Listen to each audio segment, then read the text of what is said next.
वसई विरार शहरातील प्रलंबित प्रश्न सोडवण्यासाठी आता सामाजिक स्तरावर मोठी चळवळ उभारण्याची तयारी सुरू झाली आहे।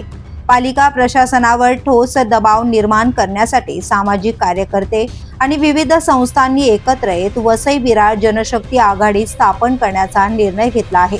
वसई विरारचा विकास वेगाने होत असला तरी स्थानिकांच्या मूलभूत गरजा मात्र अजूनही अपूर्णच आहेत। परिवहन व्यवस्था, आरोग्य सुविधा, शिक्षण क्षेत्रातील समस्या आणि किनारपट्टीवरील संरक्षण भिंतीचा प्रश्न वर्षानुवर्ष प्रलंबित आहे। निवडणुका आल्या की या मुद्द्यांवर चर्चा रंगते, मात्र त्यानंतर प्रश्न पुन्हा दुर्लक्षितच राहतात, अशी नागरिकांची नाराजी आहे।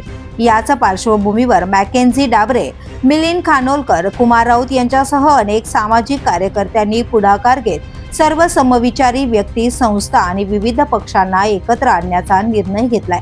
व्यापक जनचळवळ उभारून राज्य सरकार आणि महापालिका प्रशासनाला जबाबदारीची जाणीव करून देण्याचा निर्धार आघाडीने व्यक्त केलाय।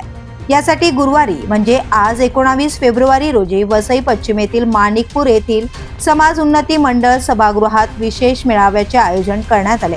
विविध संस्था, संघटना आणि पक्षाच्या कार्यकर्त्यांनी मोठ्या संख्येने सहभागी व्हावे असे आवाहन करण्यात आले आहे। आता या जनशक्ती आघाडीमुळे वसई विरारच्या प्रलंबित प्रश्नांना खऱ्या अर्थाने न्याय मिळणार का, याकडे सर्वांचे लक्ष लागले आहे। The police news bureau, Vasai Virar.